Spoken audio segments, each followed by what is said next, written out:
He inoi tātou. Nā mihi o te rā ki te whānau e hui hui nei ki a tauterangi Māori e. Ki whakatapua tātou mea nā mea, e whakapono ana tātou haumi e hui e tā ki e. Welcome one, welcome all to this FETU Creative Forum. My name is Gene Rivers. I'll be hosting this evening's talk. Before I introduce these queens sitting to my right, just want to mihi and acknowledge Ngāti Whātua, who's whenua we're blessed to be present upon at this time. Also want to acknowledge this house and its current residents, Sky Pirates. Thank you for having us. Thank you for Lance for setting up a platform like FETU for Tagata Moana creatives to come together, a safe space for us to come and speak and control the narrative.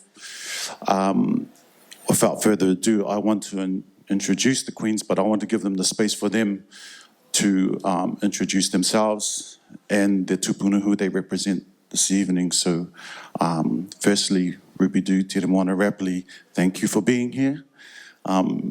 It's an honor to be given this space to speak with you. But firstly, time to acknowledge yourselves and those who you stand in front of. Kia ora te katoto, ko Teremoana Rapley tōku ingoa, no Aitutaki Raratonga me Mangaia tōku mama, no Cuba, Suriname me Jamaica tōku papa. I live here in Tāmaki Makaurau and have for a number of years. And first of all, I acknowledge my parents and therefore my tupuna that have brought me here today. I would not exist without them. I live here in Tāmaki Makaurau with 3 of my 4 sons, and I spend time in Naarm and Melbourne as well with my eldest boy and my 4 grandchildren. It's really beautiful to be here, and again, thank you to FETU Creative Forum for having us here today, and it's really lovely to see all your faces. Mauri ora. Hi, my name is Rubi Du, aka Silver MC. I am born and bred in Greylin, Auckland City, Central Auckland. I'm of Jamaican and Samoan descent, and I'm very thankful to be here. Thank you to Lance and FETU Creative Forum for having us. It's a pleasure to be here with the auntie, Teremoana, and the bro Gene. So yes, thank you so much. Cool, thank you, sisters. Now, just a precursor, we're going to go deep into the corridor, so strap yourself in. And like first up, as an acknowledgement of who you are and the tupuna that you stand as the present manifestation of, how does that, like obviously you're creative people, we don't need to speak to that, but how does everything that you are, that you're representing, how does that influence your creative practice? Am I going to go first every time? How does that influence my creative practice? I am who I am. Every experience that I've had in my life, good and bad, has been because of how I physically look, how I psychologically think and behave and mentally behave, emotionally behave, is all due to my whakapapa and all of my lived experiences on a daily basis. From when I first stepped up on stage with the Up Posse when I was 14 years old, and moved to Tāmaki Makaurau and left home to become a rapper. I mean, that happened with my kukala mother at home, and the boys were driving up to Auckland, and I said to her, I'm leaving. So that's how that happened. It would have only happened that way with my whakapapa that I do have, I guess. I live and breathe who I am without being apologetic about it. And even though I didn't know until I was 40 years old that I was Jamaican because my Pākehā father brought me up, I look the way that I look, so that physical element has always had a leading element in terms of how people perceive me and what they expect from me to a certain extent as well. Yeah. I could go on for days, but I'll stop there. No, we can take as long as it takes. But open to you, sister, the same question. Yeah, for me, I think, especially in island culture, whether it's Jamaican or Samoan, family plays a big part in how I was brought up. I think, especially with my grandmother, my Samoan grandmother, she would say, when you're leaving the house, you're representing the family. So when it came to my music, I had to constantly remind myself, not even that, it was more like it was in my DNA that I have to respect my elders, respect where I come from in everything that I do, because I could just hear my grandmother like represent family wherever you go. So it became part of my output, part of what I was putting out, and very much became part of the fabric of myself as well. And without my family, I don't think I could function, really and truly. Yeah. And you both touched on, one, we know you have Pacific ancestry, and two, if people didn't understand or didn't know, there's this connection to the Caribbean in both of you. How has that been, like, one, being woman, obviously, but then of color, of Pacifican descent, and then of Caribbean background? How has that shaped you within an industry that is often probably has historically not been friendly to Māori and Pacific, let alone an extension over and above of holding ancestry and roots to the Caribbean? I know it's like a heavy question, but I really want to explore that with you guys. Well, it was interesting when I first stepped on stage, because I was in a Māori rap group, and then I joined a Māori sort of pop group, female pop group, one of the Moor Hunters. Everybody assumed that I was Māori.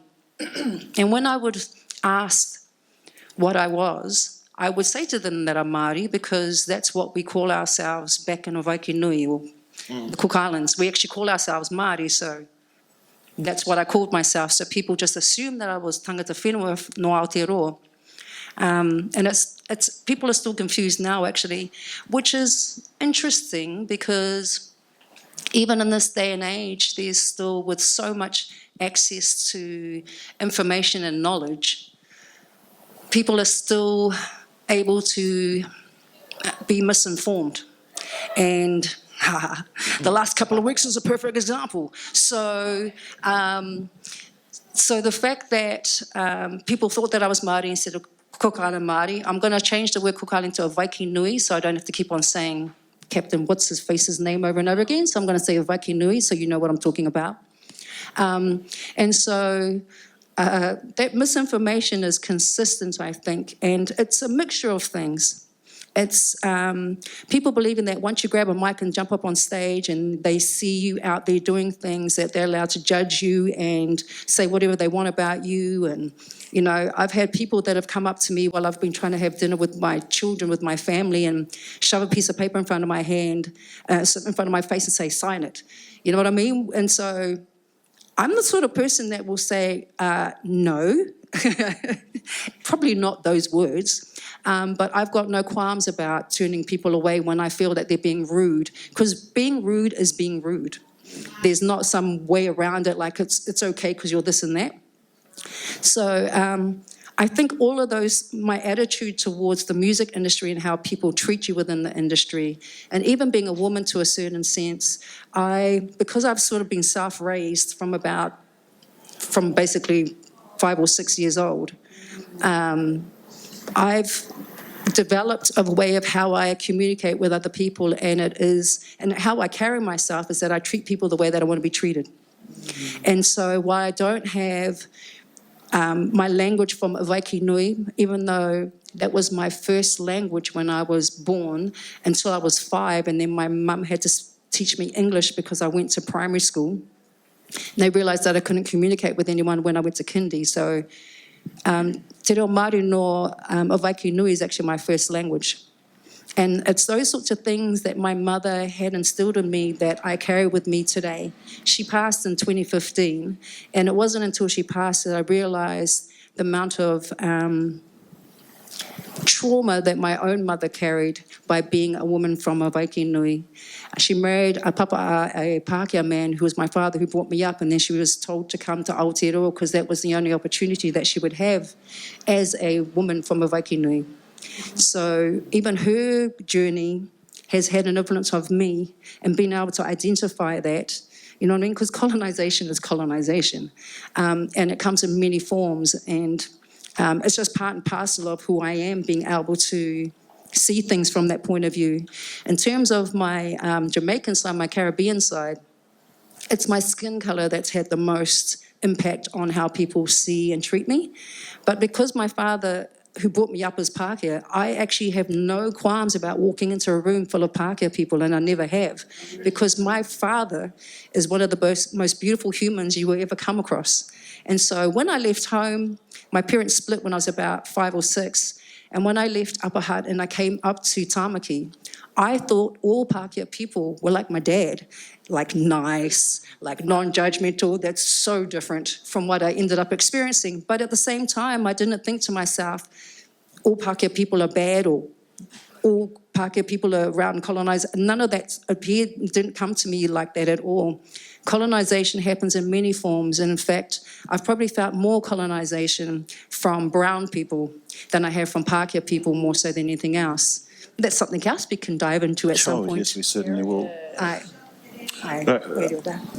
And for you, the same question, but like, of course, as Teremoana mentioned, discovering her the Caribbean ancestry a little later in life, obviously you were well aware. So I'm guessing there was a slightly different perspective when taking those steps into the music industry and then making a name for yourself. How confronting was that, or not confronting? How was it for you in your journey to date? I think growing up in Auckland City with a Samoan family, I had this idea that the Caribbean and the Pacific were very separate, and there were two different worlds. Not many people will tell you that Jamaica and Samoa both are on the equator and are tropical islands.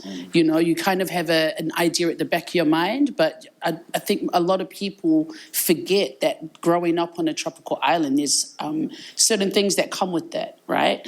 And for a long time, I thought that they were very separate and that you could only be Jamaican, or you could only be Samoan, or you could only be Kiwi, a New Zealander. It wasn't until I was well into my 30s I understood that island life is island life, and going to both islands, understanding the similarities and what comes with it, made me realize that I don't have to fight within myself, and I don't have to explain to people either. I think right through my childhood, I was explaining, oh, Jamaica's here, Samoa's there, and they're very different. And even within my own family, I felt like Jamaica was different and far away. It wasn't something that was attainable. And then the stereotypes that came with Jamaica, outside of Jamaica, were very one-sided as well. It was, you had a lot of weed smoking, a lot of rasta and dreadlocks, and things that didn't really speak to Jamaican people as a whole and what the country is as a whole. So it wasn't until I traveled to Jamaica, I understood, these are islanders, these are Samoans. There's a man climbing up the tree to get a coconut, same way you see in Samoa. And when I came back to New Zealand, I realized that once I stopped fighting myself and started to stop explaining to people that they're different, I was able to embrace the oneness of it and embrace the similarities within it. And the way that it translated to my music was that island music is very similar no matter what island you're at, right? Whether it's Samoa or Jamaica, it's very similar, and the struggle is very similar as well. So I found that once I connected to the people, the music just came so naturally, right? And I think if you listen to my music, you hear a touch of Samoa and Jamaica and New Zealand in one as well. So for me, it was finding the similarities and banking on that, right? And making sure that I was using it to my advantage as opposed to seeing them as a con, as separation, yeah. Right. How empowering was that? Like the moment of like realizing that you didn't need to fight with yourself, that like as a person, of whole, of course it was like always you. Yeah. There wasn't two versions of you, but I understand internal conflict. So, but how liberating or how empowering was it to come to that I realization? wouldn't say so much empowering. It was more like a relief, you know? It was more like once I connected with the islands, I realized that the people actually in the islands understand each other more than people outside of the islands, right? So a Samoan raised in New Zealand doesn't understand a Jamaican as much as a Samoan raised in Samoa would, because of the lifestyle being a lot similar. And I think in New Zealand, you just have, I don't know, I just always felt separate here. You couldn't really connect the two if it wasn't for reggae alone, the music alone, right? The lifestyles, I think people assume that it's different when it's actually really similar. So for me, it was a relief, like, oh, it's actually the same thing. I'm an island girl, which way you look at it, whether it's Polynesian or Caribbean, I'm an island girl. Yeah, so I just rock that 24/7. Beautiful. Going like and touching on the fact that as an island culture, regardless of whether, like you said, whether it was through the Pacific or whether through the Caribbean, and understanding the similarities and the value system within those cultures that became apparent that they were coming from a very similar place, if not the same sort of village philosophy. How important then do you feel as a creative person, a minority within a country, a colonized country, how has that village mentality influenced your creative processes and outputs and all of that? Yeah, I think, you know, in Jamaica, we have a saying, no man is an island, no man stands alone, right? Which basically means that, it's as you say, it takes a village. And that is a concept that I hold dear, especially, like, I have children myself and I have many siblings. So whether you're talking about music or raising children or cooking something on a Sunday lunchtime, I think that, you know, any person that's trying to do something on their own can only go so far. And for me personally, my family means the world to me, whether we're talking about Jamaican or Samoan. And just like anything, you know, you're going to have problems, you're going to have disputes. But when it comes to people who love you and willingly give you advice and ideas to help your vision come to fruition, I think that is something that's invaluable. And I will forever stand by the saying, it takes a village. Like, what's Shay Fu's lyric? Many hands make light work, babes. Yeah, done more. Yeah, I really want to explore the whole village philosophy, because it's something that may not be an overt thing that we consciously do as people, but I think it's an inherent value system within us and within just the family environment that we often take for granted, or just this is normal. But Tere, like I'd really like to just to invite you to speak on like a village philosophy as you've adopted it through a creative practice. I think I felt probably quite alone in the last 2 decades, and there's a particular reason why. But prior to that, when I think about who was around me and who was family, I count people that I have good, deep conversations with that are memorable. They end up being family because I don't waste my time talking to people like talking about frivolous things. I don't have the energy for it, and I even more so don't now that I'm a little bit older. So my attention span tends to wander. So if I bring you into my home, or I spend more than like 10, 15 minutes talking to you and we start having a deep conversation, for me, that's village building. Not all people think like that though, because, you know, I've come across some people that I've supported, say, like in television. And for me, that was a village mentality. I had an opportunity while I was working in television to bring artists through. And so these are usually emerging artists. Like, I remember the first time I saw you about 15 years old at an all-female gig run by a woman, Lioness, or... It wasn't even legal. Yeah, Word. Yeah, that's right. And I remember going to that because it was all females and just wanted to film it. So I took my own camera and I filmed behind. And I remember looking at the tapes of her, just going, damn, who is this girl? Like, you're talking about this battle that you might have had, but at that time, there was no battle going on. You just grabbed that mic and you went in. You know what I mean? I was like, out of all the artists, you were the one that I remembered that stood out.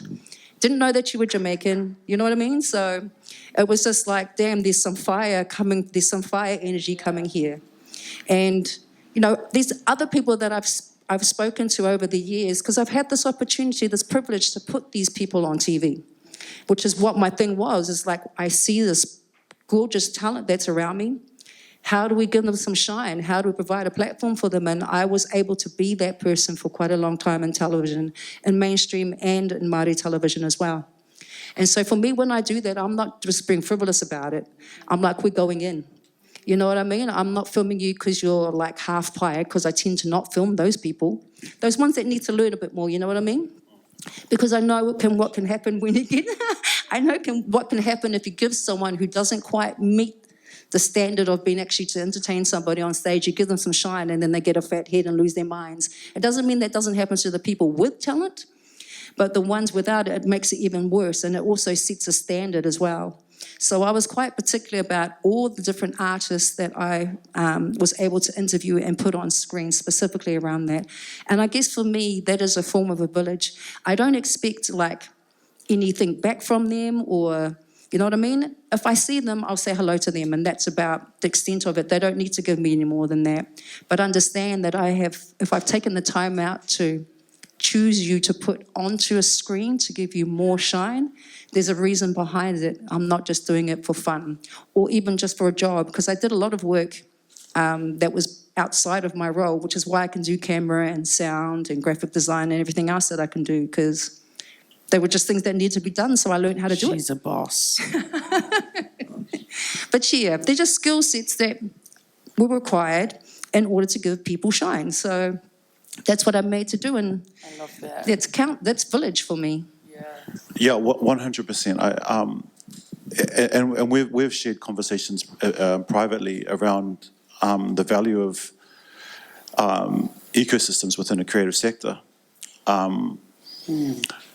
And I know just personally the value of one, like if you're trying to establish something as a creative person, the value of moving with your village. One, you can, there's some adage where it's like, you know, if you move by yourself, you can move fast. If you move together, you can move further. And the value of the creative ecosystem in terms of, one, an inherent value system that's maybe subconscious but has immeasurable benefits to one's creative practice. Can we touch on that? Because like there are examples within this very room of ecosystems that have either been curated by accident, they've happened by accident, but they've moved significantly because of the support within that group. And I know you've done a significant amount of work in your practice too. So I just want to touch on the importance of that ecosystem, one, purely from a creative practice, but two, that maybe subconscious level of that's how we function as like Tagata Moana specifically, but also embracing what Silva has said in terms of that there's no difference between that island lifestyle. Mm-hmm. So it's something that's inherent, that is not apparent and a Western philosophy, which is like do for you, as opposed to do for we. Silva, can you speak to that? And also, Tere, like I'm obviously wanting to hear from you both. Yeah, I think it, for me personally, it was very much like I was blessed to be raised in a church. So there was a lot of musicians in the church, a lot of vocalists. So the village came naturally for me, you know, and especially in like Rasta church, growing up in Rastafari. They will tell you straight up, you know, the village can be supportive, but also damning as well. And they will turn you away if you don't follow the status quo of what the village or the collective village, you know, claims it to be. So I feel like I was blessed in that area because of the Rasta background and the musician background. Like Shefu came from a similar background. So music was something that was very much encouraged. It was something that was supported.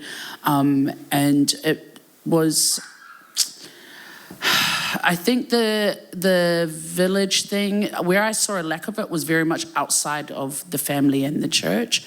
And thank God I had artists like Tere before me and Lady Six who literally opened doors for women of colour to be lead singers in their own right, to be running a band, you know, leading a band, leading a group of people in their own right. I was blessed in that sense because they had done it before me and kicked down the barriers. So I just walked through like a breeze. And my own battle was within myself, as I talked before, thinking that my heritage was something to be separated and not celebrated as something that comes together. So, I mean, Tere might have more input on that. But for me, I felt like she opened doors for me just by doing what she did unapologetically. It paved way for an artist like me from mixed heritage, whose parents are both immigrants, to be able to just pick up a mic and be like, this is what I'm doing today, guys. You know, and here are some things I can do. Here are some paved ways you can take. Here's some funding you can do, thanks to sisters like Teremoana who literally bust down the doors for me. Yeah. You're still busting down doors yourself anyway, because there's still doors to be busted down. You know what I mean? And the fact that you are who you are and are able to do what you do can go over many people's heads because you're too far advanced for this industry here to understand what you're doing. Yeah, without a doubt, without a doubt. I mean, I've watched your live band, I've watched you with the DJ. I mean, I'm just like, yo, she's way too advanced for this industry right now for them to understand. If she was going to try and hit the status quo thing, it's too much for people to understand, you know what I mean? But she's born and bred here, yo. So she is part of the fabric of Aotearoa. You know what I mean? Without a doubt, unapologetically. What was your question, my bro? Sorry. The question is kind of a complex one, I suppose, but it's around like who we are inherently and subconsciously, and how we tend to gravitate towards. We can call it an ecosystem, we can call it a crew, right, or whoever, but like a movement of like-minded individuals that can make that journey far more sustainable. So just speaking to the value of a creative ecosystem is something that I just really want to get put down on and archived, because I think it's something that could be referenced. It's something that like I battled with, and but it felt very natural. But it also, like the outside world is telling me, it's like not particularly the way to go. Like be self-serving, as opposed to like move collectively. I think when I was in television, specifically when I was working television at TVNZ, my producer at the time asked me what I wanted to do, and this was after I spent. When I first started on My Time, we only worked 2 days a week, and we paid something like $200 a week. That could barely make my rent. So, of course, I was gigging in between that. So there was my village around me anyway. And if you look back at the old My Time stuff, most of my mates I interviewed because I realized that I had this platform, this opportunity, and people might call it power, but I call it privilege, of being able to bring in my mates who were talented and put them on a screen. You know what I mean? So if you have that little bit of power, for me, it was just like, well, you just share. You share that. So let's switch power to privilege and then understanding what privileges we do hold. And that's exactly what I did then. And I didn't have any sort of idea that I wasn't supposed to do this or do that, because we were probably the first all-brown television presenting youth show at the time. So we were paving the way. So people didn't really have rules about what we were allowed to do and what we weren't allowed to do. We just did whatever we wanted to, and it helped that I was performing, and Ben was in the crew, and Ben was performing, and Haru was there as well, and he was DJing, you know what I mean? We were all active within the industry ourselves, so we just brought that to the table when we weren't half cut, because we just came from a club before we started filming in studio. You know what I mean? So there were those different things of privilege that we had. When I moved into becoming a producer, so I started as a presenter, then moved to a director. And then when I moved to Māori TV, I was a producer, and that afforded me even more privileges to be able to bring more people into that space. And so for me, I saw that there was a gap, there was a need for talent to be on screen, and I just fed it as much as possible. And you know, I stepped away from that space for a while, and I've moved to council. And so I was made redundant last year, but I was in there for 6 years, and I worked in these two different... Anyway, I was fortunate enough to work in the Chief Policy Office when I first started in my first unit at council. And that actually taught me how to break the rules. Because you're in the policy office, which basically decides on how the city is run, and then you're connected to the different council-controlled organisations like Auckland Transport, who look after the roads, Eke Pānuku, who look after all the council and Crown-owned land and properties. Like, I started to understand and see what all these different things were. So that afforded me that opportunity to understand the system. And once I understood the system, then I knew those gaps again appeared. And then I was brought over to Tātaki, Auckland Unlimited, which was called ATED at the time, which is Economic Development. And I worked in the creative economy team. And that afforded me the opportunity to write a 10-year plan. So I'm actually a creative economy strategist as my day job.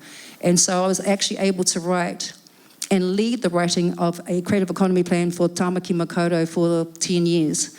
And that being able to do that work allowed me to bring in those creatives that I knew and to bring their voice to the table and have them speak. Because of what I realized is that the creative's voice was not, only industry was actually involved in like all the advisory committees that we had put together and stuff like that. And I was like, I want to bring like these other creatives into this space, because we need to have different voices at the table. Otherwise it's the same ones over and over again.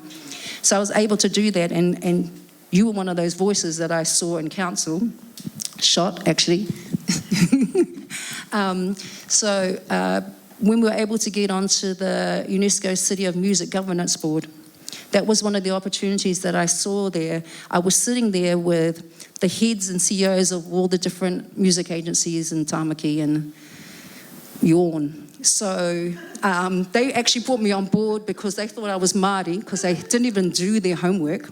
When they realised that I was from a Waikinui and Jamaican, they were like, oh no, we need to get a Maori person Diversity on here. tick. Yeah, word.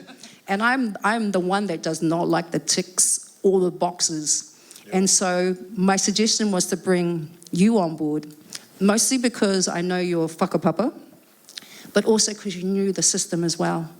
And so being able to see those opportunities to bring our people, any people that have a different voice from what's already at the table, then I would go for it. You know what I mean? So that's another side, that's a policy side of things, as opposed to talent. It's still talent, but these are decision-making tables that we're talking about. And I was the only tick box on that table. I'd look at every meeting just go, ugh. You know what I mean? And I would have to do poker face in all of those meetings as well. And my manager who was with me, who completely understood, who is Pākehā man, beautiful Pākehā man, who knows where he is from. He understands the privilege that he carries. He understood that he had to be there to hold space for me, to make sure that I was safe. Even though I could probably knock someone out, because I'm that way inclined, but I wouldn't. He would still hold space for me. And it's those sorts of people that I would say is also part of my village as well. And if you saw my old manager, who I still catch up with now, because we became that close, he's like family to me. You'd see that I have a whole range of people that are around me from all sorts of different places, and you know what I mean? For me, it speaks to heart. And if you're operating from a place that is your heart with integrity, because that's generally what comes with your heart, then it doesn't matter what other people say to you or what situations you get into. Or I hate the word resilient, because it's such a word that's always paired with like brown people. You have to be resilient. It's like you just have to be onto it, actually, and be awake. You know what I mean? Am I answering your question, my bro? Yeah. Well, okay, kind of, sweet. No, yes, you did. Okay. And but like there's still, I think, to bring it back into the creative, like purely looking at a creative, and like I want to mihi to a couple like of those that are present in the room. Oliva Spewer, and from outside is a perfect example of somebody who may not have been consciously aware of when he established his collective, that he was establishing an ecosystem, and the impact that they've been able to have is far more significant than as opposed to like, yeah, I'm Spewer and I make beats by myself, no one else. And then how that has become far more sustainable for him and the artists that are moving with him. And the importance of that is something that I guess I really wanted to talk about, because for the most part, I would imagine that it's not something that like, I'm going to consciously establish a crew. It's something that is very organic, but like you said, when you got into a position of opportunity, one of the first things you look to do is like, who can I lift up, right? And that again becomes that whole psychology around of like moving collectively as opposed to like putting myself first and self-ambition. And I know that's not exclusively a brown thing or a Pacific thing, but when you're raised in an environment that is like a subconscious response to the world, then it's far more likely to come out in examples like you when you got into a position of influence, and power is the wrong word, but you had opportunity to present to others. I'm in a position of television, so therefore I want to lift others up. And that whole psychology is something that I think it should be really conscious amongst the young creatives that we've come from, but that we are also, to a level, responsible for setting an example and handing it over in a slightly better state than what we received it, or hopefully a significantly better state than what we received it. But again, just your deliberate response to being in a position of television, who can I lift up with me? That's not a I don't know if that was that a conscious thing when you decided to do that? Or was that just something that's in me and that's what I'm going to do? It was just in me. I think naturally I work with a collective mindset, even though I left home real early. But I was in one of the sessions that I do in terms of my treatment for what I'm going through at the moment, I was asked to think about my childhood and think about trauma that I've been dealing with, right? I started looking after my baby sister when she was 2 weeks old and I was 9 years old. So I had to learn how to make a bottle while my mum was off at the pub. My mum was a functioning alcoholic and I love her regardless of that. But the person proceeded to tell me that I'd been a mum since I was 9 and I'm 51 now. So that's a long time to be a parent and not actually realize that that's actually inherently in you. Like I remember going to high school and taking my little brother to school when he was too sick to take to school. And I thought that taking your little brother to high school was normal. I didn't even question it. Like my teachers didn't even question it. You know what I mean? And it was just like, well, I want to go to school and learn. And my brother doesn't want to go to school, so he's going to come to school with me. You know what I mean? So I just do things that feel right, I think, is what it has enabled me. And to a certain extent, it's a collective way of thinking. But I think the other side of that also is that having a collective way of thinking, behaving in a collective way, also naturally gives you this understanding that you need to hold space. And so when I think about it, it's just about holding space for people as well, so that that collective energy can happen. And that's what's natural for me. And I mean, I went and checked out, I'm not sure if it was a FOS gig, but I saw Liva and TK play. There was a whole bunch of groups that were playing that night at up on K Road. And like, I could feel the energy when I was there. Like, everyone was there to support their boys or whoever got up on stage and stuff like that. But there was this energy that was there, because I usually go to gigs by myself as well, and I'm usually sitting in the corner, and people think that they see me there, and they go, nah, why would she be there by herself? It generally is me.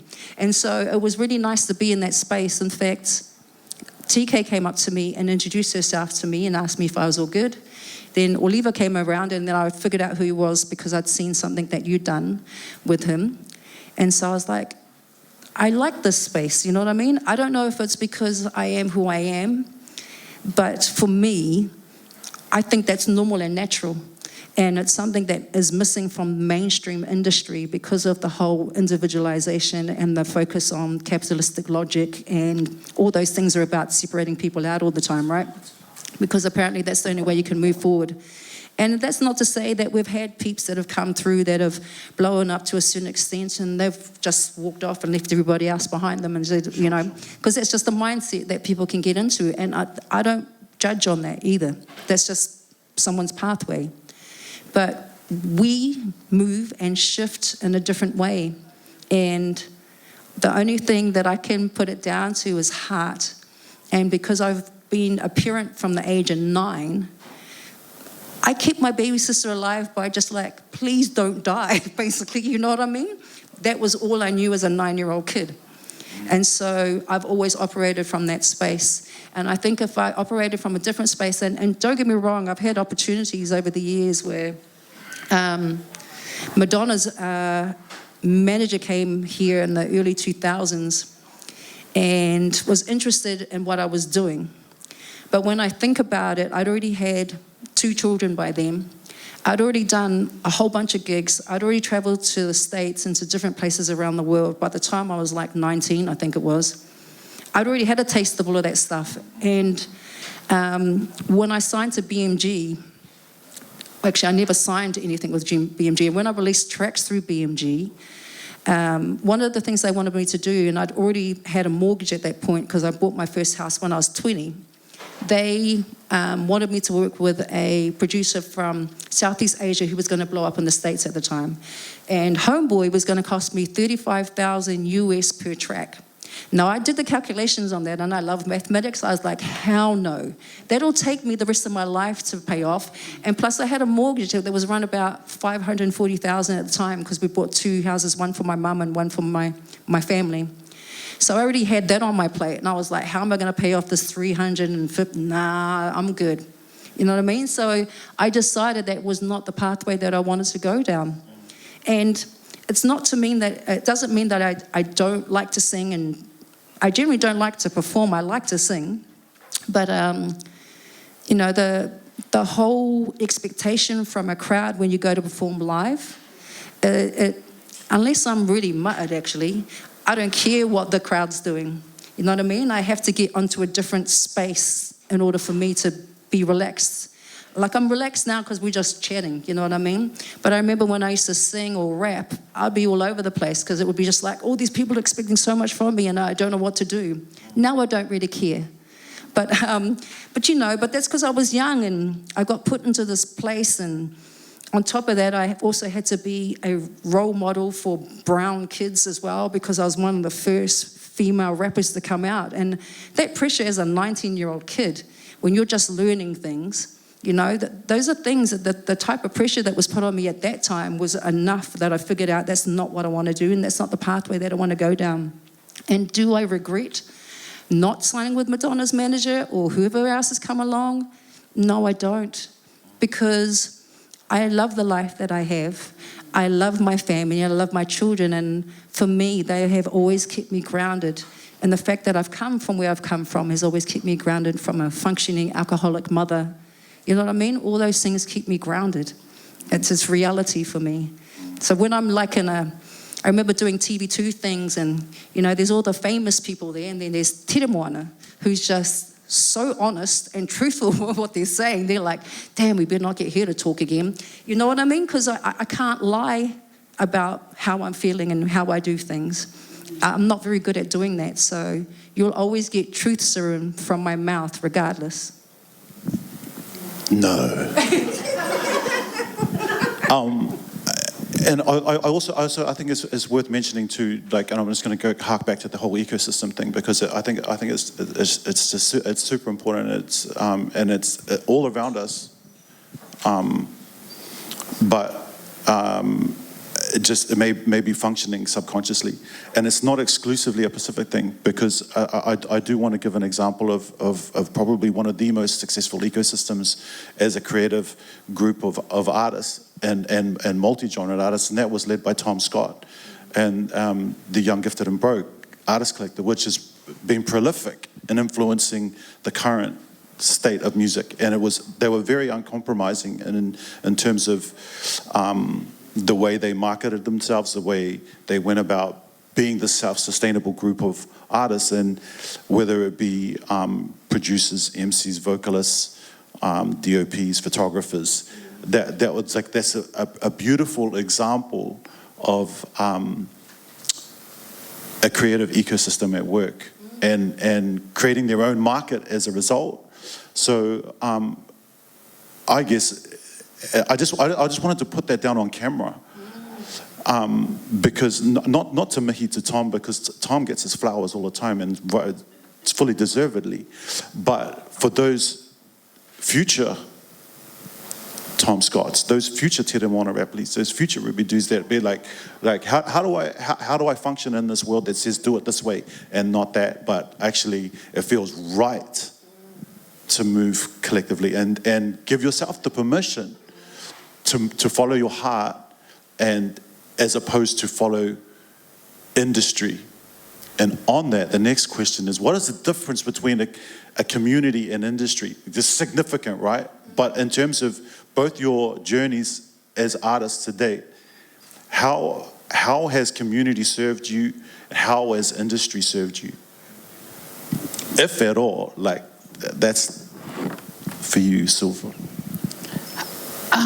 I think in terms of industry, it's hard for me because I've always felt very niche in terms of my music genre.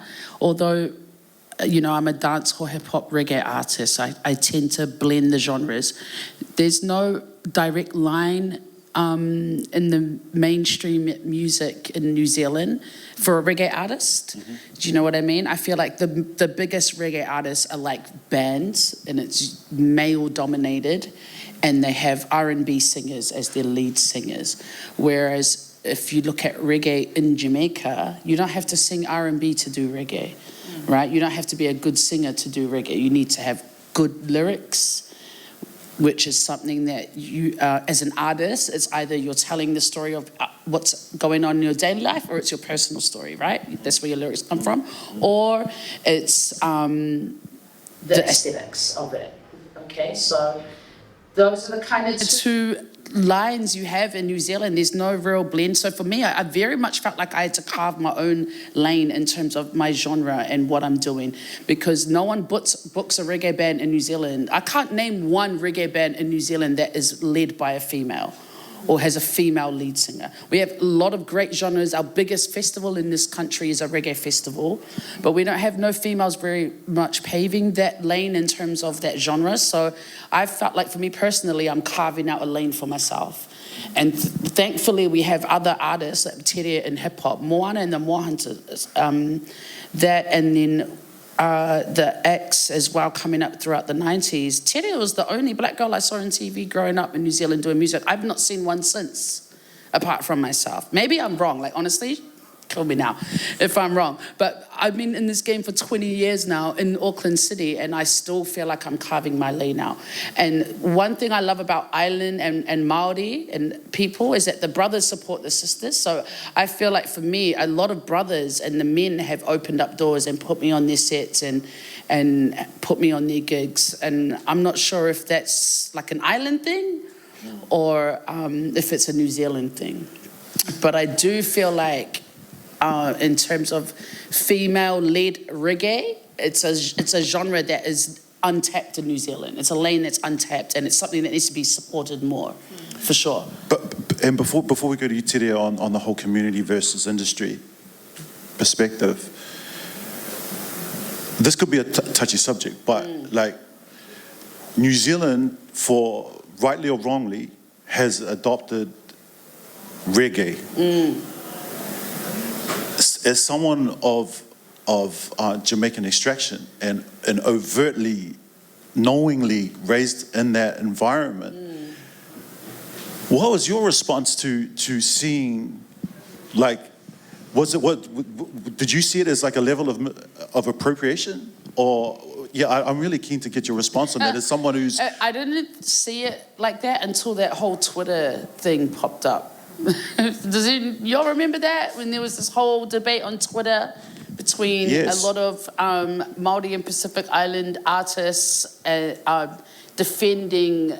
I don't even want to use the word appropriation because I don't think it's been that. It's not until you're forced to address what it is, because now we're going into the nuances of racism in the industry. Now we're going into the nuances of appropriation as a whole, and hip-hop culture and reggae culture as a whole, right? So for me personally, I felt like New Zealand music, well, the industry chose certain bits of the Caribbean culture that they ran with. Everything else they don't care about. I don't... It's so hard. I'm not trying to get cancelled.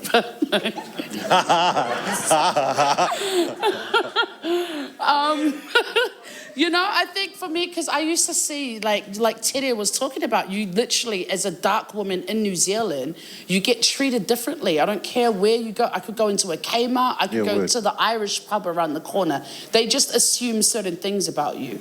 I've been told, oh, you're actually quite articulate when I had an office job. I'm like, what do you mean articulate? I went to the same school as you, bruv. What do you mean articulate? So there are certain assumptions that come with people of colour. I think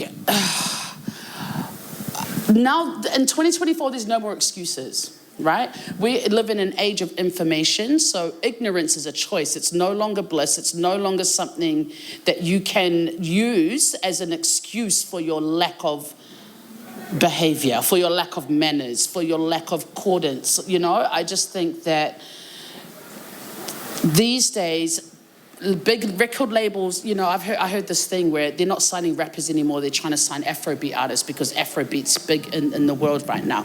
And record labels are actively trying to catch what's fresh and what's new and what's current and what's trending. And when you talk about from mainstream to yourself, I think, and the beauty of artistry is carving your own lane, is literally making art for what you and how you perceive the world. Once mainstream gets a hold of that, it's over. And mainstream has had a hold of reggae in New Zealand for a long time. So to me, reggae in New Zealand is very much one-sided. You don't see many women in it. You don't see many variations of reggae. To me, it's R&B music with a chop. When I say chop, I mean a chinkin, chinkin. That's what New Zealand reggae is to me. In terms of the struggle and where reggae was born, out of struggle, I feel like Kiwis in New Zealand can relate to it, but it's not actually something that is part of their fabric the way it is for Jamaicans, the way hip-hop is for Black Americans in America. It's something that they can relate to without being in that particular art. You know what I mean? I feel like Jamaicans relate to the struggle of reggae without being a reggae artist. You don't have to be a reggae artist to relate to it. And saying that, that's why reggae is so global. That's why hip-hop is so global. Because if you do have struggle, you can relate to that type of music. Once you do that, though, and you start to make similar music to it without paying homage to the struggle of its originality, That's where the grey area comes in. So to me, it's not quite appropriating, but there's very much a whole slice of Caribbean culture that has been ignored in reggae in New Zealand. Yeah, and I'm glad you said culture, because it is the culture that's it's taking and for them and geographically and technology would have helped in the ignorance, because one, we're the bottom of the world, so we're only certain things are filtered down here. Now with the age of the internet and technology and stuff, and really showing my age here, but it's like you said, it's given rise to, like, there's information around that, but prior there wasn't, right? So that's like what the slices they have seen, and Bob Marley would have been a huge influence on New Zealand and Māori and Pacific adopting that, and it's like, oh yeah, I feel some affiliation to that or some connection to that, and then taking it and taking a piece of it and run with it, right? That's what I mean. I feel like the struggle that Bob Marley talks about, a lot of people worldwide can relate to that. You know, when he came here in '81, we had the Brown Panthers down here. We had a lot of people, Pacific Island and Maori people, coming together to fight against the man, so to speak, right? And there was a revolution going on. So I think Bob's music spoke to a lot of people that weren't in the mainstream middle class, you know what I'm saying? I think nowadays, though, it's different. Bob Marley lyrics are more relevant than they've ever been. But I also think there is a big blind side to what the Caribbean is and what Jamaica is. New Zealanders have this huge stereotype of what the Caribbean is, what Jamaica is. You say Jamaica, they're like, oh, Bob Marley, and it stops there. It stops at marijuana, it stops there. They don't know that just like Samoa, there's a church on every corner. That every Sunday they go to church and then they go home and cook lunch, just like they do in the Polynesian islands. They don't understand that what they see is literally an Americanized version of Jamaica, just as what we get of Australia or Canada is an Americanized version. I think we have to very much learn in this age of information. It's up to the individual to go and research themselves. Because like I said earlier, I'm tired of explaining that I'm a Jamaican Kiwi. I'm a Jamaican New Zealander. I'm tired of explaining that I'm half Samoan, half Jamaican, and this is why my music sounds like it does. I think as an artist, once you complete a work, it's completed. I don't want to see that shit ever again. It's done. It's out to the world. Judge it how you feel, but also do not think that I am that piece of work. A lot of people love to judge the artist based on their art, right? And I'm the most furthest from that, especially when it comes to the artist. We're fluid people, you know. I feel like we change. One day I'm sad, so I'm going to write a sad song, and you'll have 10,000 people that can relate to that. Then they show up to the concert and expect a sad concert. I'm sorry, I'm good today, so my next song is a good song. So it's a lot of things. It's having the average consumer being aware and understanding that art is separate from the artist. It's the artist understanding that you are not defined by your art in that moment, and that what you create and how you create does not define you. And then not letting the industry define you as well. You know, I just saw a TikTok the other day, and it was like these artists like, oh, I just want to make music, but I have to make a TikTok. Oh, I just want to make music, but here's some content for you. Like, I think the pressure on artists to be relevant is different as well than it was even 10 years ago. 20 years ago, we didn't even have smartphones or Instagram. But now if you want to rap, you better have an Instagram, you better post twice a week. I think the whole concept is different of what an artist is as well. You know, so then the requirements are different. And I think what you've just explained is the difference between community and industry. The industry says that you have to be this thing, but we're saying, nah, we are who we are. And there's no separation from what we create, because the industry makes it a product and an asset. And I talk about this, that's right. It has to become an asset. Now, if you look at the life cycle of business with an asset, it has a life cycle. I don't have a life cycle with what I create, and neither do you. And that's the difference between community and industry. So to go back to your original question about advice that we would give to someone coming through and going, do I have to jump into this or jump into that? If you're surrounded by a community, roll with your community and that feeling. If you feel like you don't even fit in there, and maybe En Passant is one of those artists that doesn't quite fit in because Homeboy is just so talented and unique with what he creates. You know, he was like 14, I think, when we first saw him, right? I was just blown away by this child, and he's in his own head, in his own space with however his parents have supported him or not supported him or whatever it is. But what he brought to the table when I saw him at Stand Up, Stand Out was just like, damn, how do we make sure that this baby is looked after in this space that's going to tell him he has to be like this? And I follow him on IG, and so I can see that his thinking is coming out in terms of, nah, I'm going to just do whatever I want to do. Yeah. I don't care enough. No. I'll be honest, I don't care enough. If anything that my family and my church, like Rasta, taught me growing up, is that the status quo is often wrong. And that when society says to go left, usually right is the best way. Or, you know what I mean? Like,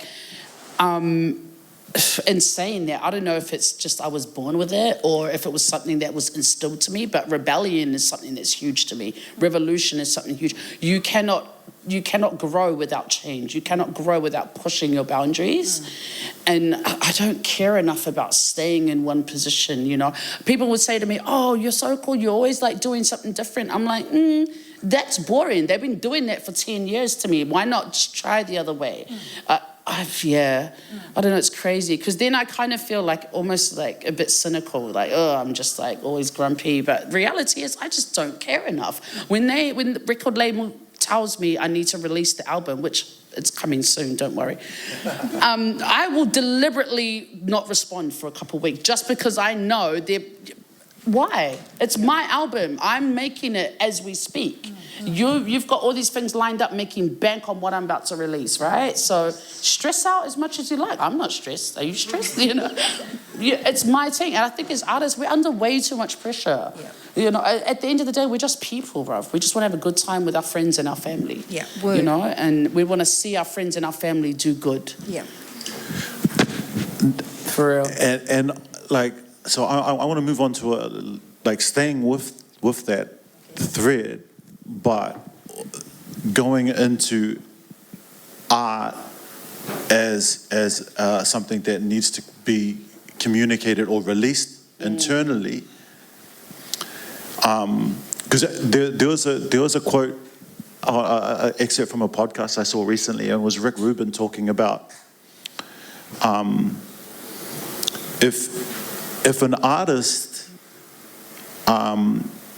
is sincere and works to their potential and works as hard as they possibly can to produce a piece of art, then at that point it's an offering to Atua. It's not, and that person should be not concerned. He should be writing, or they should be writing for the audience last, because it's for the soul and well-being of the best art comes from that, though. No, exactly, right? For sure. And so when commodified by the industry and says produce, like Ruby do produce album, then there's a very deliberate mandate put in front of you. How does that then translate into the art you produce? I mean, it's just added pressure. And I feel like in terms of translation, it gives the consumer or the audience a certain expectation, right? They, especially, I mean, I'm a fan as well of artists, so I know what it feels like to associate a certain idea of the artist based on what they put out. In fact, you can create a whole persona for that artist based on what they put out. And on the other side is the whole label and expecting a certain persona based on what you put out, right? But I feel like it is what it is. Once it's out, that's it. I don't want nothing to do with it. I mean, for other people, it's different. Once I've released a song, I've heard the mix 20,000 times. I've heard the master. I've heard the demo. I've heard the song 1,000 times more than any other person, I'm sure. So I don't know. I think for me it's different because, like I said, I've never really cared about what people think of me. I've always carved my own lane. I've always tried to stick to what I know. If New Zealand music don't like me, I don't care. I'm still playing on K Road tonight, so just come watch. Like, it doesn't matter to me because I've never associated my value with their thought or what they think of me. Sure. I've never associated what I'm supposed to be paid based on what they think they should pay me, right? But I've always known that what I do is from my heart. It's authentic, no matter how they perceive it. I know I'm Jamaican Samoan from New Zealand. I'm an island girl, no matter which way you think about it. I make island music for anyone who likes to either associate themselves with it or they actually relate to it or they're just enjoying it for the moment. There's no point to me because otherwise you're just exerting yourself and giving energy where it shouldn't be going. Yeah. You know. And Tere, like, and thank you for that great, beautiful response. But like Tere, like, again, I'd like to like probe that with you too, as someone whose career has spanned as long as it has. 3 decades. 3 decades. Where have you found your happiest places creatively? When and in terms of music you're most proud of, is that reflective of a time when you were writing for yourself as opposed to writing for a particular kaupapa? Wait, do you write for other people? No, hell no. Oh, shit. Actually, I have written for a certain rapper, but apart from that, no. Yeah, choruses and stuff like that. Like, he'd call from overseas and then he'd be like, have you got something I wrote over this? And so I'd sing something on the phone or... But yeah, apart from that, no. I don't write for other people. I've always written for myself. My first rhyme I wrote when I was 7 years old, and I rapped about Muldoon because I thought there was something wrong with him. And it sort of stuck with me the whole way through. So, you know, the things that I guess that I am judgy about is about things like government and about rules and regulations and legislation and, you know what I mean, and policies. Those are the things that have an impact on me that I will be lippy about. But, you know, if you're writing about love or... I've always written for myself. There was a moment when Sony were looking at signing me up and they tried to get me to make my songs more palatable, I guess. And what ended up happening was I worked with 2 sort of mainstream producers at the time who were working with other artists as well. And they tried to make my music middle of the road. And what ended up happening was when Sony, as they do, the guy that was working at Sony, he was like second in charge, in a car with some other Sony people that had come to visit. They played my tracks and they were just like, oh, it'd be so much cooler if it was just a little bit more hard. And when the guy from Sony came back and told me, I was like, you're a dick. Like, you made me soften all of my music and then they've just told you that what I was doing originally was it. So from that point on, I never listened to anyone in the music industry when it came to my music, you know? Because I was just like, I've got a mortgage, I've got bills to pay. Okay, maybe Homeboy knows what he's talking about because he's second in charge of Sony, but he had no idea. You know what I mean? He had no idea of what people wanted to listen to. I've been in record label meetings with another rapper prior. Thank you, baby. And I remember being in the office with the record label and they were saying to him, the marketing guy came in, and this particular rapper their music doesn't really sit in South Auckland, right? When the audience that he had was really university students and they were mostly Palangi. And it's mostly because this artist was an atheist. So it didn't quite sit with a lot of our Pacific people. And I watched this marketing person tell me here how he was gonna, this was his exact action, we're gonna take your music underground. And I was looking at him going, what the hell? He did it like 3 times and I was just like sitting there going, I'm just going to pretend I'm taking notes because this fool, you know what I mean? And so that was a major record label that was telling a pretty major artist at the time that this is what they were going to do with their music, underground. I was like, yo, get away from me. So, you know, so that's the industry for you. There's a lot of people that are, I guess, well-meaning, and I've been in the mainstream industry space. I've had people driving me around to all my interviews and taking me out to lunch. I've had all of that stuff when I was younger. I didn't like it.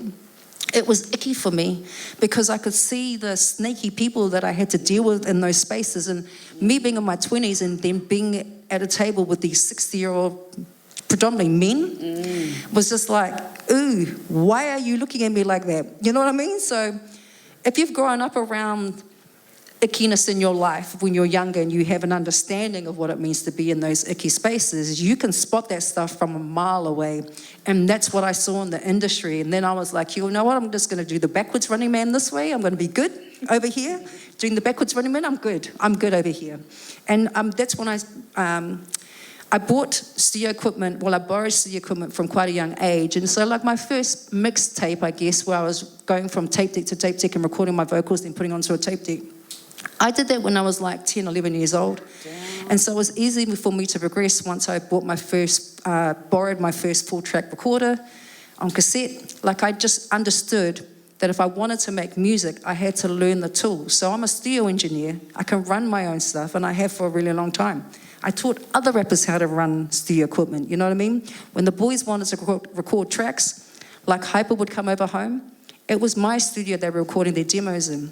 Because none of those boys had access to that stuff. And I just focused and was like, well, this is what you need. I'm going to get this stuff, and so I can just do it myself. And that's the way that I've always been with it. And that allows me to make decisions about what I want to do, when I want to do it. So our babies can do that too now, right? Yeah. All our babies can. And they got the skill to do it too. I don't think they need as much help and support as some people will assume that they do need. I think the awhi that they need is the holistic support in terms of just helping with their mindset, but in terms of them, the technical side of things, these babies have got it. Like I said, Bassline is like a perfect example. Summer V, who I saw at a Sam V gig, her songwriting is off the hook. You know, and I don't even know how to find this person, except that you had her last night, right? I mean, these babies are just blowing me away, and they're in the good, safe hands when they've got people like us around them as well. You know what I mean? We can look out for them and support them, and that's the ecosystem. Just being there. Word. Yeah, because like the need for spaces for those artists to be inherently themselves without so much external noise coming at them. It's like, you should be this, you should be that, as opposed to, like you referenced baby, but it's that it could be looked at as naivety, but it's like, it's like, there's the adage, like a baby speaks like the language of angels, because it's untainted, and it's, you know, so it's creating spaces for young artists like Bassline, like Juga, like so many of the young people coming through Stand Up, Stand Out, is something that is hugely important to the work I do. But it's again, it's going back to the whole ecosystem discussion, which is like something we've gone over many times. It's just how important creating safe spaces that aren't industry voices coming at young people to then muddy the waters of that creative innocence, right? And yeah, I mean, I'm mihi to you in that regard, because that's something you've done for a very long time, right? But I think maybe we've already touched on it, but the whole responsibility for a generation that's come before to provide a platform that is in a better state than what it was when we received it, that we're passing the ball to a generation in a better position for them to then ascend. Because I think if we create that environment, and if that becomes the norm from one generation to the next, for example, if our example is like to excel as high as we can and then help lift up that generation or hand that ball over, in a better position than what we received it. And if that's the example we set, then that's the example that they run with and then carry themselves, and then ascension is inevitable, right? And I think that's, again, feeds into the whole ecosystem. It feeds into the whole village mentality and a lot of the whakaaro that I wanted to touch on with you both tonight, because I honestly, knowing your guys' backgrounds, but also like I needed it to come out organically. So thank you both for the conversation that we've had today. I think I do, and I don't want to get cancelled, but I do. Go ahead. Safe space, guys. Safe space. But like I do want to have a conversation, because hip hop is something that is like look at the environment we're in, and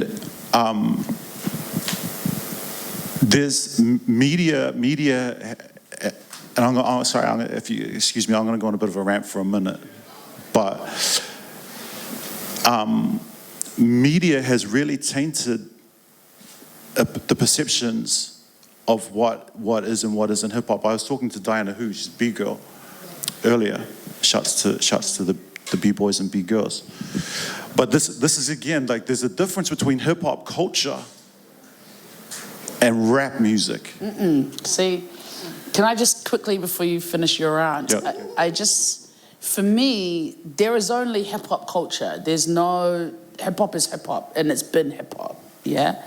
I feel like when, you're talking about platforms have changed. Now platforms is digital and social media. When we were coming up, platforms was radio, TV, and whoever was running a gig that night, right? Whoever had a radio show, we had to get them to push. So just the whole, I think with each generation, what a platform is changes, how you get your message out changes, and unless you have the generation before willing to open the new platforms, the generation before, is creating the new platform for the next generation, right? So unless that new generation has doors wide open, that new generation has to conform to whatever those platforms are. Like I was saying earlier, as an artist in 2024, if you're a new artist, you can't just be an artist anymore. Now you have to be a social media influencer. Now you have to be a content creator. In order to even be considered an artist. The first question is, how many followers do you have? They don't care about how many album sales you have, how many streams you have. It's like, oh, you're an artist? What's your Instagram? How many followers do you have? It's almost as if your followers equate to your value as an artist, which to me is fucked. Excuse me. Yeah. But, I agree. yeah. Yep. And so when it comes to what you were saying just now, I feel like people's concept of what hip-hop is and how it is portrayed to the world has changed, but what hip-hop innately is and what it's always been, that's never changed. That is the hip-hop, the concept, the culture. Hip-hop is hip-hop. And I think real hip-hop heads know. And that's why you have Questlove posting hip-hop is dead in this whole Kendrick Drake battle. Because hip-hop as a culture, it's places like this that keeps it alive. Like Sky Pirates that keeps hip-hop as a culture alive. Because hip-hop, it's not different from rap culture. It's not. I just feel like hip hop is hip hop. Period. Yeah, and I want to speak on hip hop as a culture, like because as a urban Māori growing up, right, and then understanding what culture was for me as Māori, hakawaiata, like carving. There was storytelling. There was like the dance, and so in all various forms, there was like a visual, there was an oral, there was a musical.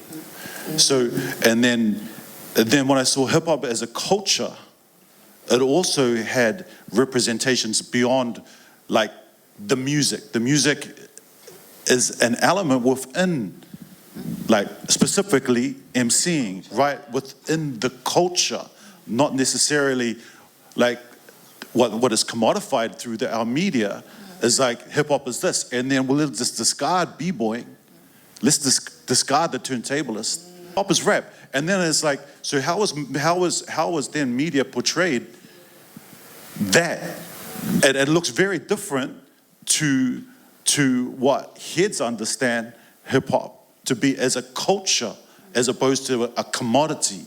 And I think there are certain, I'm not going to name them because there's no point in naming them. Name them. But Name and shame.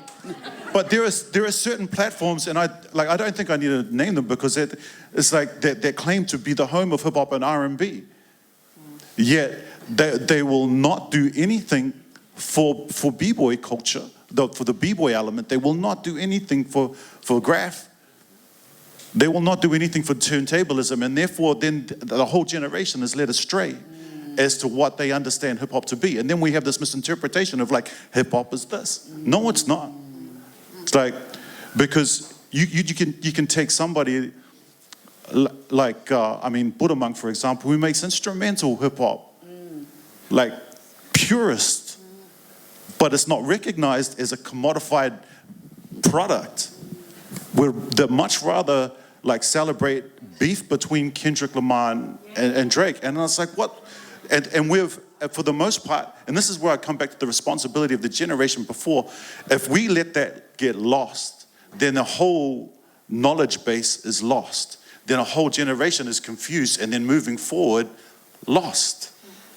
Hence the importance of a generation who know better, with integrity, standing up and taking that lead role and speaking up where necessary, because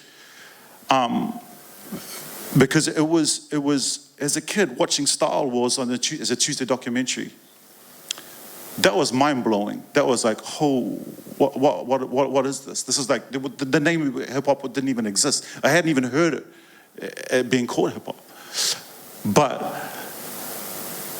I guess what I'm saying is like that's the importance of knowing like culturally what hip hop is, as opposed to what the media portray rap to be. Is like rap is what hip hop is. No, it's like that's a piece of an element of that is often misrepresented. You get the same thing in reggae. I feel like reggae, just like hip hop, has been hijacked by mainstream, and then it's fed to the media, or I should say the media feeds it to the masses, and so you have a whole, and when it's happened over 10, 15, 20 years, as you say, there's a whole generation that has a skewed stereotype of the original genre, or what it actually should be. I'm sorry to say this, but I can't help but think of Kanye. Love-hate relationship, but when Kanye said, he said he was pissed off when they named the new Marvel movie Black Panther. Now when you Google Black Panther, you see a Marvel movie when what the real Black Panthers were right through the 70s into the 80s. And if you really understood who and what they were, it would be a completely different concept. And in actuality, it gives you empowerment as a black person or as a person of color. It inspired Shefu's parents. It inspired the Polynesian Panthers. It inspired our protests against the Springboks in the 80s. It inspired Bob Marley to come down here. It inspired a whole generation who the actual Black Panthers were.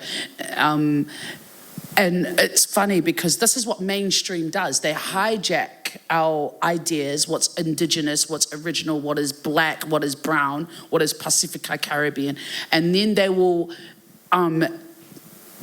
add some milk and whiten it up and then feed it to you. And to you, it's still coffee, but it's not what coffee really is. If you get what I'm trying to say, you know what I mean?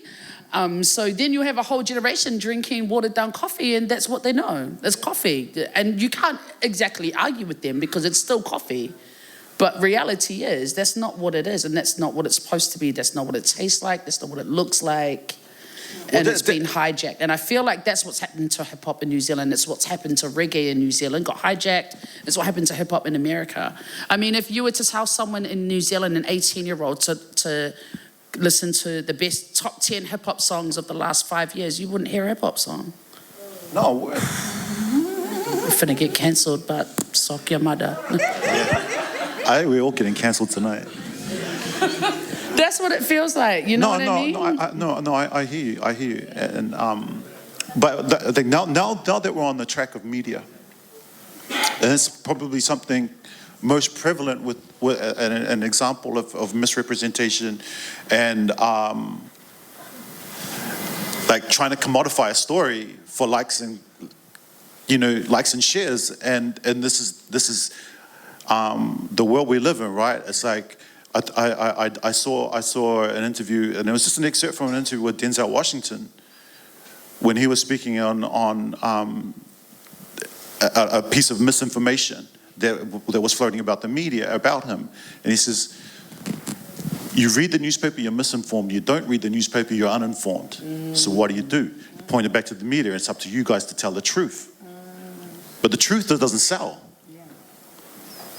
Now, an example recently, where and if open it up to you to talk about this as much as you like or dismiss it, that's fine.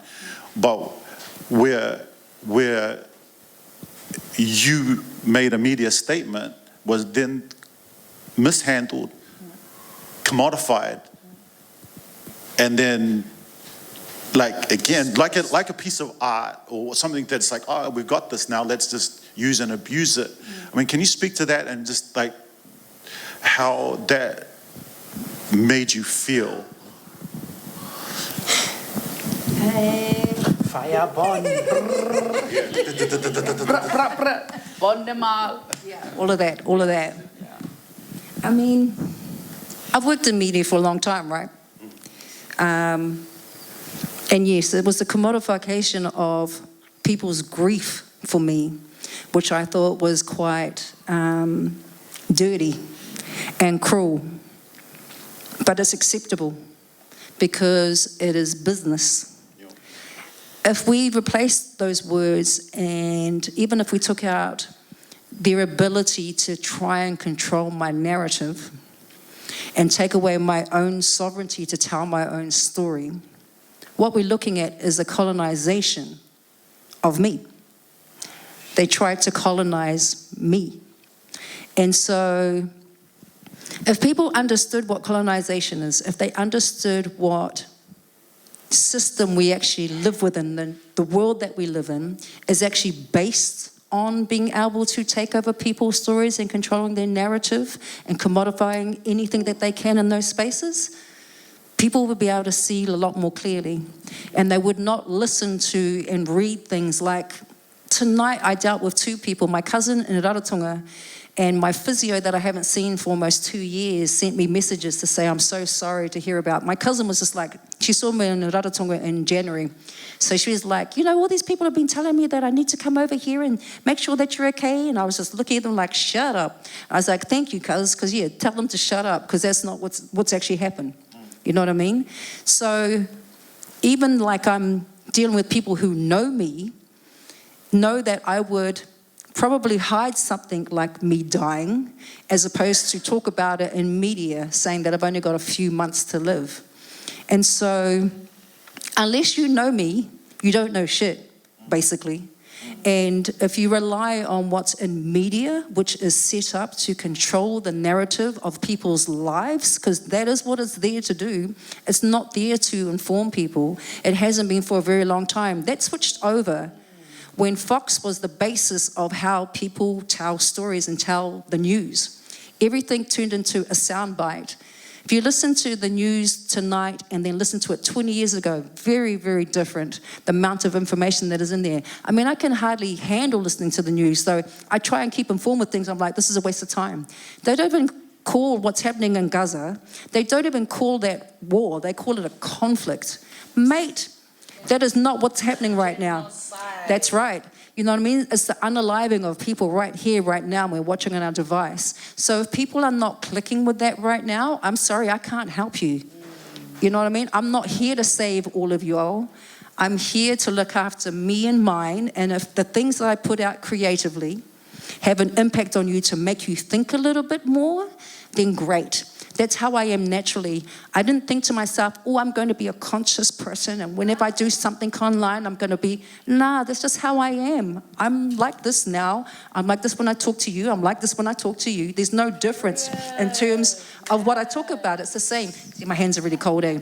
Yeah. Okay. Warm it up. But so I'm not going to change who I am for anybody. truth serum. That's what I am, and I can't pretend to be anything else. I am who I am. Right, I'm gonna just jump on the back of that real quickly, because controlled narratives is something that I'm vehemently in opposition to, and often this was something that became apparent to me at a very young age, and I come from, like, my auntie Hiraino designed the Tino Rangatiratanga flag. My uncles and aunties, like, they're responsible for a lot of the early protest movement in this country for Māori rights, which is now semi-acceptable. But at the time, as a kid, and we're going back to, like, talking about the Panthers, and I'll bring in He Taua and Ngā Tamatoa into the conversation. So at the time,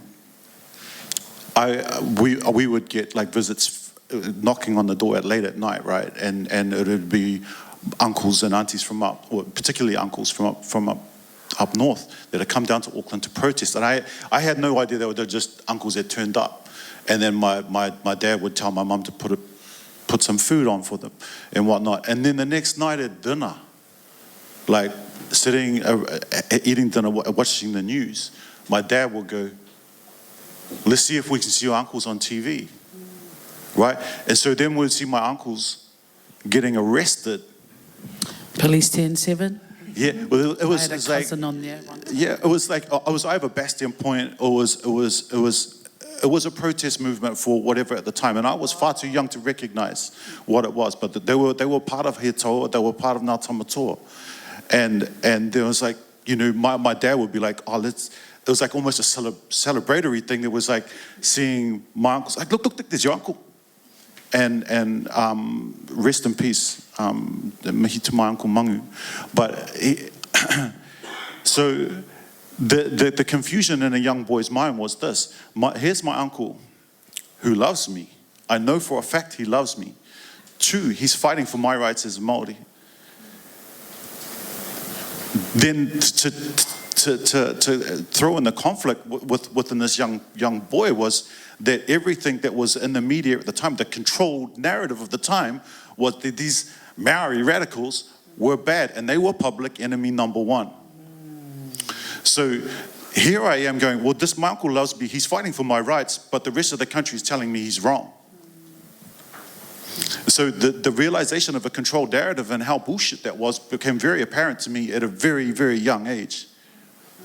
And this is, I think this is the importance of like, everyone. This is like, everyone is, like,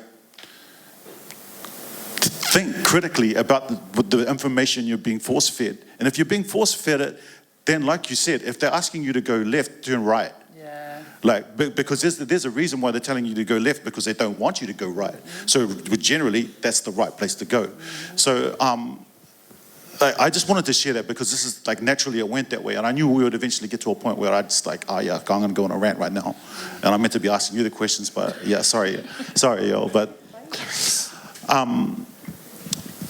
so yeah, I guess I just wanted to leave that with everyone in terms of just, I guess, something to take away from this whole corridor this evening.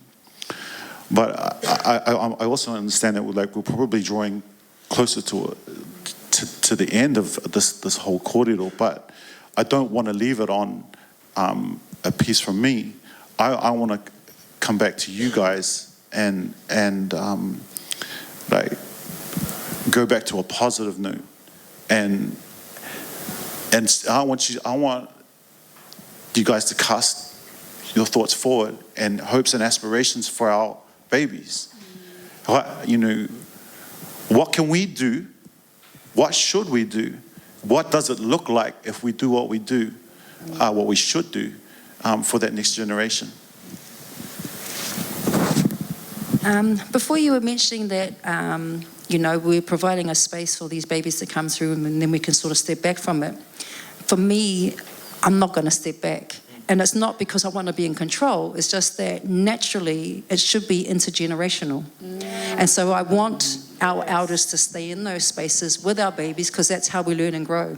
It's the fact that we cut them out and say, well, you're too old to do this, so you need to step back and just watch. I mean, I go to gigs and I watch. I mean, I'm not like, oh, give me a mic, because I don't want the mic. I'm actually just enjoying the energy that I'm experiencing right there and then. And maybe me being there is adding something to it. I don't know. It might or might not be. But I think that for all of us that are in those spaces that are helping provide the space for whoever to come through, I think it's important for us to still continue to be there and behave as a community in that sense. And not think that age or whatever it is going to stop you from being in those spaces. I don't care when I go to a filth gig and I go by myself and I stand in a corner and dance at the neck of the woods by myself to the wall, because some little boys come up to me, think that I'm young, and I turn around and I dance to them and go, I'm a grandmother, which freaks them out, so they walk away. You know what I mean? So for me, I'm going there to have a boogie. I'm not going there to pick up some dude or whatever. That's not my thing. I go there to have a boogie and the energy that's there.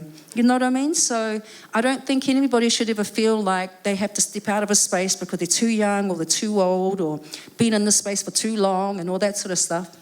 Just do you. If you're operating from a space of heart, and I keep pointing to here because it's heart that runs me, that rules me. And that's what keeps me safe, actually, for me, because I maintain my integrity in those spaces, because that's how I operate. So for them, for our babies coming through, let them know that they can operate from the space, and that if it feels wrong in their puku, then it's not the right decision for them to make. So for them to listen to their body more than they realize, because your mind is actually in control of your matter, which is your physical self, right? So it's about being in that space and allowing them to be able to behave in that way. Yes. It's like when the hairs on the back of your neck stand up when you feel a certain way about something. Yes. We've been taught to cut that out and not listen to it anymore.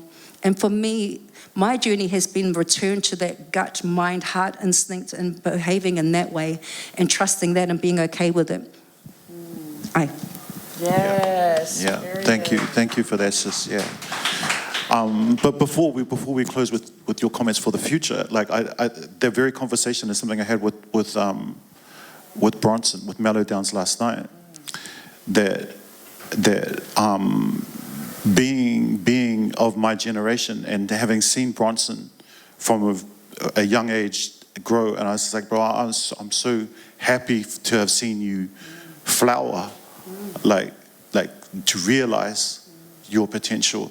And I've been a spectator from a distance, and it's like, because he was knocking about us when we were like DJing and so forth, and I still dabble, but it's like my position looks different now, like you're saying, but still present and still important. It's just my role looks different now in terms of facilitating opportunity for younger ones, and I think if we set that example, then that becomes the norm. So when Bronson gets to that point, it's like potentially, or any artist of this generation that gets to that next level, that age-wise, that they go, I'm still relevant. My role might look slightly different, but I still feel that, and I can still be a participant. I'm not going to be wheeled into a rest home now, and I'm no longer irrelevant, because it's that ecosystem and the role of seniors within the ecosystem to provide a fertile ground for our juniors. So on that, closing words, aspirations, hopes for our babies and for our future. I think for all the young artists out there, I just really encourage them to go against the grain, against the status quo, especially if, as you say, Auntie, they feel it in their soul. I think our intuition is not only undervalued, it's like underused. And I think as artists, a lot of the best art comes from our intuition. So when it comes to decisions as artists, our intuition needs to be at the forefront as well as our art, yeah? So I think trusting yourself and sticking by your decisions is something I wish someone told me as a kid. Yeah, so that's something I'd like to pass on to younger artists, is intuition is everything, and trusting your gut and sticking by your gut, because sometimes your gut says to go left, but your head is going, oh, well, right looks good on paper. But I think that's where our true intuition comes in, is trusting ourselves, listening to our bodies, as you say, Auntie, and sticking with our decision. Yeah, once you decide to go left, there ain't no turning back, but we're left for life. That's where you stay. So I feel like, yeah, trusting our intuition is a big thing. On that,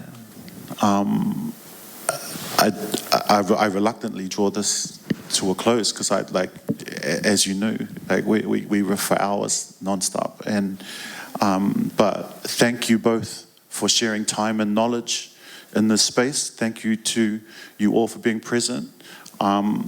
To those that future generations that potentially watch us, we mihi to you. But also, again, mihi to FETU, the platform, and Lance for providing it, and Sky Pirates, this house in which we're sitting in right now. Sky Pirates for life. Thank you, Lance. Let's go. Yeah. Thanks, everybody. Day. Peace. All day.